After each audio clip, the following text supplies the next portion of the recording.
All right, so there are lots of dumb things that I've seen PTs do over the years. This today is just two of them, and perhaps some lessons that we can learn from those. So thanks for making it onto my channel. If you have any comments or questions about today's video, pop them down below. Or if you have any of your own stories of dumb things that PTs have done, pop them down below. So I'm going to start off with a couple of examples. So here we go. First one, every Tuesday I do a leg session, okay? Now, it's either combined legs or it's quads or whatever, but I'm normally in the same area of the gym and I normally go in at the same time. Okay. Now, when I go in, there's always the same PT there with the same client. Now, this PT is a very underweight PT. She's actually shredded. She's got visible abs. So she's insanely lean and probably weighs about 120 pounds by the look of her. And she's PTing, she has been PTing for the last however many weeks, this really overweight female client who's about the same height as her, and at a guess, I can only guess is probably about 220, 230 pounds. Now, they're always in the same area of the gym as I am at the same time, so I can't help but just see them. All right, so there's the leg machines, and I'm usually on the leg extension or the leg curl at the time where I warm up with, and then I look out onto the field, and there we've got here a set of machines followed by this PT with her client. Always at the same time, always there when I'm there. So anyway, today she had her client, her overweight client, supersetting the pec deck with single arm Bosu Ball chest presses. Now, there's quite a lot to unpack here before we go on. So just to emphasize, this client is quite clearly overweight, at least about 60 to 80 pounds, if not more like 100. She's obviously a beginner, right? And her primary goal at this point to be in the gym is more than likely just fat loss or the consequences of fat loss, which is to get healthy, feel healthy, all that kind of stuff. So let's look at what's going on here. Firstly, credit to the client. She's actually in the gym and she's trying. She's paid her money and she's trying. Now, the credit goes to the client, but I want to moan about the PT a little bit. So the client's paid her money, and she's put her faith in who she thinks is a professional. The professional, the PT, is in this case who I want to have a gripe with. So let's look at some of the sentence here. So we've got here pec deck. Firstly, now with a client who's obviously a beginner, pec deck is generally not the best option to begin with. Now the pec deck, which is being supersetted with the single arm Bosu Ball chest press, is even worse. So initially, I would say probably what would be a better option is something like a chest press. Also, the intensity should be a little bit higher. Like the pec deck is done laughing and joking and giggling with the client, and that's for all through the set. So kind of chatting, she's writing some notes down or whatever she's doing. Perhaps she's checking her phone, I don't know, and she's laughing and joking, and she's talking about, oh, do you feel it there? And and the client's like, oh yeah, I feel it there, and carry on. But there's no intensity because they're able to talk and maintain the conversation while doing the work. And the PT is perfectly happy for the client to talk and chat and laugh while she's doing the exercise. It's part and parcel of the dance, right? So that's the first thing wrong. The exercise selection is poor. The level of intensity is even worse, which leads to not a very good workout. And then we have immediate superset. We run over, we slap the client onto the Bosu Ball, and we get her doing single arm chest presses, presumably to etch in the detail that's been the foundation that's been laid with the pec deck. So two problems that I've got here is, one, the single arm pec deck. I would rather see her just doing both arms, and then the time you save, do more work, okay? Because you're in the gym there to provide a stimulus. You're in the gym to build some muscle tissue. She's training with really poor intensity anyway. So at this stage, she probably just needs more practice to try and train harder and harder, with the PT at the next to her telling her to train harder. The other thing I don't like about this is the Bosu Ball. I think this is potentially very dangerous. I saw a video once on Instagram which saw a guy break his or fracture his arm and shoulder in 3 places because the Bosu Ball he was on gave out, and that his arm and back and dumbbell landed on top of him. Said it took him 8 to 9 months to be able to dumbbell press again. He never did it on a Bosu Ball. So the Bosu Ball actually popped.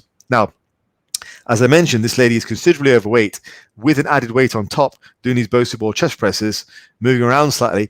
It's going to cause pressure on the Bosu Ball. If it does pop, that's some serious danger in play there.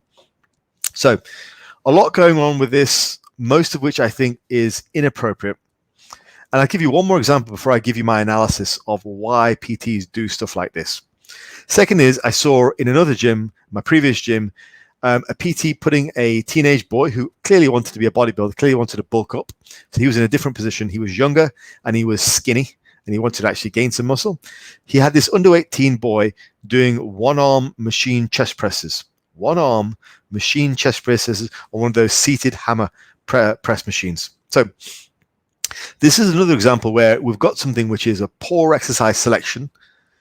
It's probably slightly more applicable in this example to a certain audience, but it's certainly not applicable to this underweight teenage boy. Now, both of these examples kind of stink of a PT trying to justify their job and justify their perceived knowledge by offering an overly stylized version of lifting, by hanging all these bells off their lifting, putting all these caveats in, all these like form intricacies to try and make out that training is this really massively complicated process. And in doing so, what they're doing is they're actually detracting and de-emphasizing from what is important, which is teaching people how to work hard and making sure they work hard. The phrase goes, they're selling all sizzle and no steak, right? So it's all sort of fluff and no substance. So I think that's partly one of the reasons why PTs do stuff like this, because they will have these overly stylized versions of form to perhaps trick their clients into thinking that the PT knows something that they don't. Because we've all seen Pumping Iron. We all know that Arnold isn't exactly a form king, but he works hard. In fact, pretty much every bodybuilding documentary and every big guy in the gym tends to work really hard. So this seems to be a way of PTs justifying what they're charging to offer the client something extra. But the consequence is, rather than getting something extra, they're actually just getting a worse job overall because it detracts from the important stuff, which is learning how to work hard. Second thing is, I do believe some PTs actually believe in this crap. I really think that's true. I think some PTs, if you look at them, they're not built particularly well. They're just skinny because they're genetically skinny. And they've never really had to work hard for their physiques. So a lot of them will do dumb stuff like this, thinking it'll work or thinking that that's what's responsible for their success, not just the fact that they've got insanely good genetics. I see this so much. Like I see probably more PTs who rely on their own genetics and are completely ignorant of their own genetics than have got decent training methods. Or the other thing is rely on drugs. So that's another thing. And I think that's one of the reasons why you're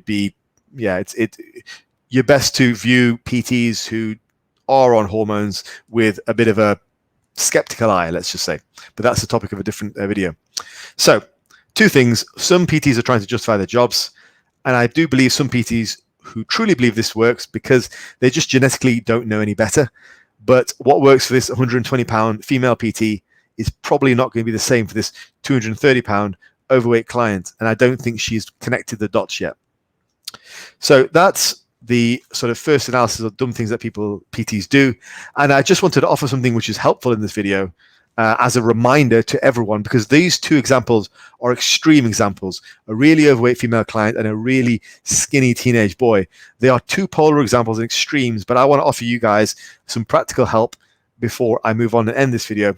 First of all, the prime driver of muscle growth is mechanical tension. It is tension, okay? Tension overload. It's not anything else you may have heard. It's not volume or whatever. It is tension on the muscle is the prime driver of growth. In fact, doing just one set to momentary muscle failure is a large portion of the growth stimulus ready for the next workout. The additional sets that we do, the whole 10 to 20 stuff is really optimal form. Okay. And a lot of people don't know that. A lot of people think, well, 10 to 20 is like, standard. Well, actually, you get a great growth stimulus from doing less than 10 sets a lot of the time. Odds are if you're not growing due to less than 10 sets, you're either very advanced or some of your other factors aren't in play. But as long as you're putting tension on the muscle, it's going to grow. Now, the rest of it, the details, those are all just the details about volume and intensity and all that kind of stuff. But don't let that detract you from the primary goal, and that is to put tension on the muscle. If you could do that, great. So what I warn people against is getting too far into the details, too far into perfecting your bent over row form, right? So it looks like Michael Tells, or perfecting the number of sets you do, but the consequence of that being that you do so much work, you end up just sandbagging your whole workout, right? So you never actually train hard. So you see, don't lose sight of what's actually important. What's actually important is putting the tension on the muscle. The rest of it is details.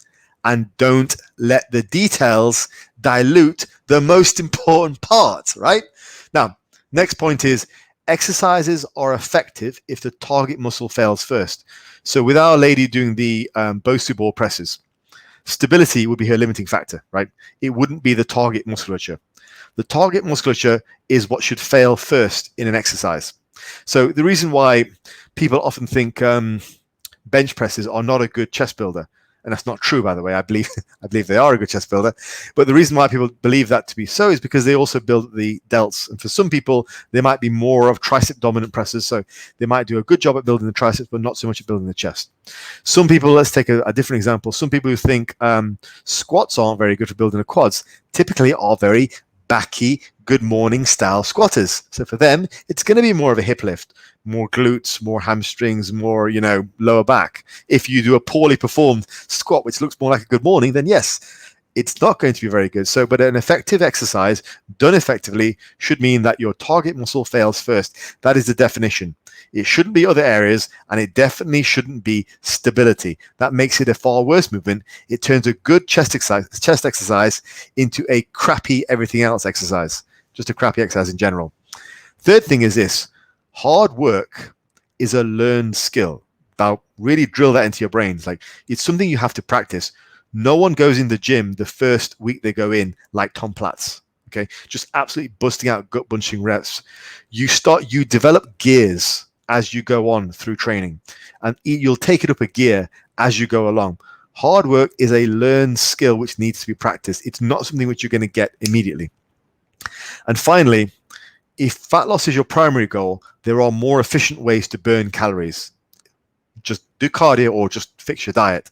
Use the gym for what it's intended for, which is to build muscle, and then let that increase your metabolism for the remainder of your life. Muscle that you've built is like money in the bank. It's there, it's sitting, it's giving you benefits. Just sit there. So let's end it there. Hopefully you found that sort of useful, but that was my analysis of a couple of dumb things that I see PTs do, and some pointers there for things that you should try and remember. I gave you some extreme examples there, but some things that you should try and remember to ensure that you are not falling into a mild version of the same mistake. All right, guys, let me know if you found that useful, and if you have any ideas for further videos, and I will speak to you next time. Take it easy.